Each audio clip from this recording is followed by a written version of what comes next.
हिंदू धर्म में शक्ति की आराधना के लिए नवरात्रि का पर्व बेहद शुभ माना जाता है। देवी की पूजा आराधना के लिए साल में 4 नवरात्रि का पर्व मनाया जाता है, जिसमें 2 नवरात्रि पर शक्ति की साधना प्रत्यक्ष रूप से की जाती है, जबकि 2 में नवरात्रि का पर्व गुप्त रूप से मनाया जाता है। शरदय और चैत्र माह में पड़ने वाले नवरात्रे जो होते हैं उसमें प्रत्यक्ष रूप से माता रानी की पूजा की जाती है, और जो माघ महीने में मनाया जाता है वो गुप्त रूप से उसमें माता रानी की पूजा की जाती है।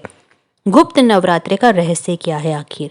गुप्त नवरात्रे को लेकर के ऐसी मान्यता है कि इस दौरान भगवान विष्णु शयन काल की अवधि में होते हैं, और ऐसे में जो देवीय शक्तियाँ होती हैं वो कम हो जाती हैं, और इस समय पृथ्वी पर रुद्र, यम, वरुण आदि का प्रभाव बढ़ने लग जाता है। इन्हीं विपत्तियों के बचाव के लिए गुप्त नवरात्रे में 10 महाविद्याओं की उपासना की जाती है। गुप्त नवरात्रे में 10 महाविद्या की पूजा आराधना करने का विधान है। सनातन धर्म के लोग गुप्त नवरात्र में नाना प्रकार की सिद्धियां, तंत्र मंत्र विद्या के लिए माँ जगत जननी जगदम्बा की विधि विधान पूर्वक आराधना करते हैं।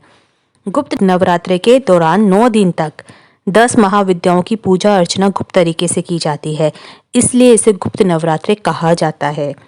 ये नवरात्रे बाकी नवरात्रे से इसलिए भी अलग होते हैं क्योंकि इन नवरात्रों में गुप्त विद्याओं की सिद्धि हेतु साधना की जाती है, जो कि प्रत्यक्ष नहीं होती है, गुप्त तरीके से की जाती है।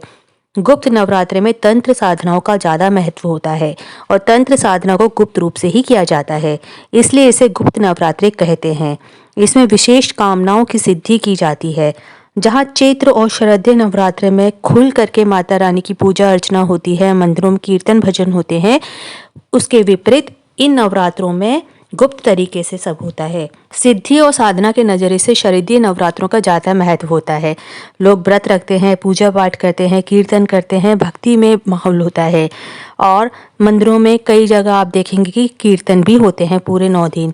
शरदीय नवरात्रों में लोग आध्यात्मिक और मानसिक शक्ति इकट्ठी करने के लिए कई प्रकार के व्रत, संयम, नियम, यज्ञ, भजन, पूजन, योग साधना करते हैं। तांत्रिक अघोरियों के लिए गुप्त नवरात्रे बहुत महत्वपूर्ण होते हैं।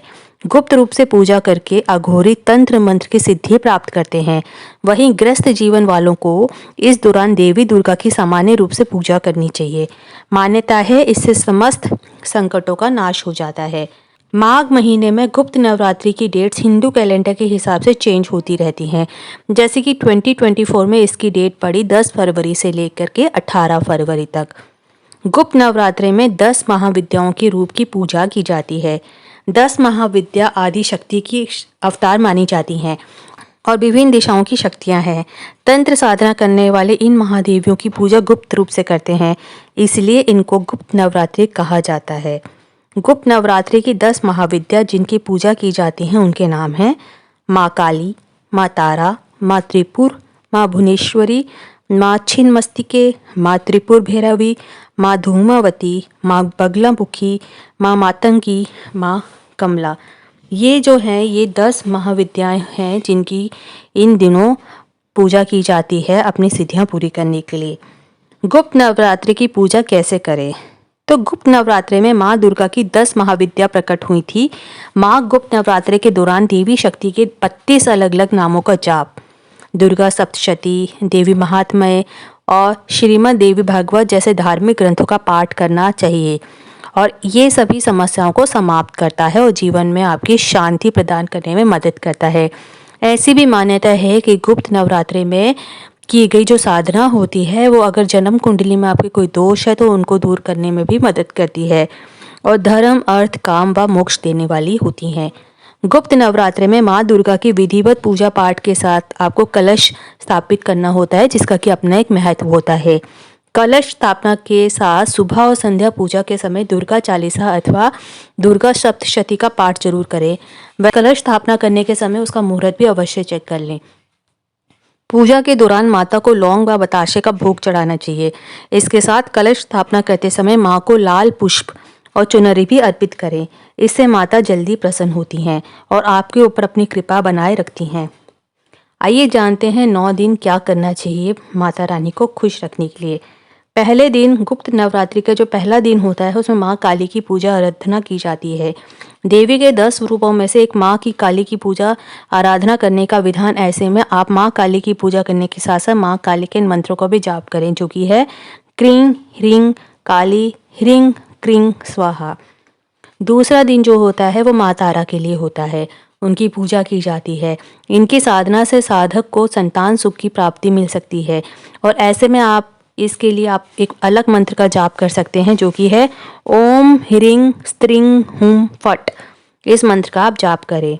तीसरे दिन आप त्रिपुर सुंदरी की पूजा की जाती है और इनकी पूजा के लिए जो मंत्र होता है वो है ओम ऐं ह्रीं श्रीं त्रिपुर सुंदराय नमः। चौथे दिन माँ भुवनेश्वरी की पूजा अर्चना की जाती है। इनकी आराधना से साधक को सभी सुखों की प्राप्ति होती है और मोक्ष की प्राप्ति भी होती है। चौथे दिन जो आपको मंत्र पढ़ना होता है वो है ह्रीं भुवनेश्वर्याय ह्रीं नमः। पांचवें दिन आप छिन्नमस्ता देवी की पूजा आराधना करें। इनकी पूजा आराधना करने से व्यक्ति को गुप्त शत्रुओं से रक्षा मिलती है और इनके लिए जो मंत्र का जाप होता है वो है श्रीं ह्रीं क्लीं ऐं वज्र वेर रोचनीय हुं हुं फट स्वाहा। छठवें दिन माँ त्रिपुर भैरवी की पूजा अर्चना करनी चाहिए और इनके लिए जो मंत्र है वो होता है ओम ह्रीं भैरवी क्लों ह्रीं स्वाहा मंत्र। इसका जाप जरूर करें। सातवें दिन माँ धूमावती की विधि विधान पूर्वक पूजा अर्चना होती है और इस दिन विधि विधान पूर्वक पूजा करने से साधक के जितने भी दुख और दरिद्रता होती है वो दूर हो जाती है। इनके लिए जो मंत्र है वो है धूम धूम धूमावती देव्ये स्वाहा। आठवें दिन माँ बगुलामुखी की पूजा आराधना करने का विधान है और इनके लिए जो मंत्र पढ़ा जाता है वो है ओम ऐं ह्रीं श्रीं बगलामुखी सर्वष्टानां मुखम पदम स्तंभे जीव्यः किले शत्रु बुद्धिं विनाशाय ह्रीं ओम स्वाहा क्रीं ह्रीं कमला ह्रीं क्रीं स्वाहा। 9वें दिन माँ मातंगी और माँ कमला की पूजा अर्चना करनी चाहिए और मंत्र पढ़ने चाहिए वो हैं क्रीं ह्रीं मातंगी ह्रीं क्रीं स्वाहा। ये जो 9 दिन 10 दिन का जो पूजा विधि होती है इसमें कुछ पूजा पाठ के साथ कुछ चीज़ों का परहेज करना चाहिए, जैसे इसमें तामसिक भोजन नहीं खाना चाहिए, मांस मदिरा का सेवन नहीं करना चाहिए, लहसुन प्याज का उपयोग नहीं करना चाहिए खाने में। इसके अलावा गुप्त नवरात्रि में ब्रह्मचर्य के नियमों का पालन करें। अपने मन और मस्तिष्क में माता रानी का ध्यान लगाएं, शुद्ध विचारों का ही प्रवेश करने दें। पूरे नवरात्रि में कुश की चटाई बिछा करके ही सोए। आप शारीरिक शक्ति के अनुसार गुप्त नवरात्रि में निर्जला या फलाहा उपवास कर सकते हैं। माँ दुर्गा की पूजा के साथ साथ अपने माता पिता अपने बड़ों का भी आदर करें। इन 9 दिनों में बाल नहीं कटवाएं, नाखून काटने से भी बचें। बच्चों का मुंडन संस्कार करना वर्जित माना जाता है इन दिनों में।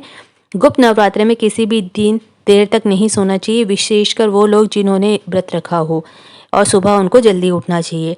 इन 9 दिनों में चमड़े की चीज़ों से दूर रहना चाहिए।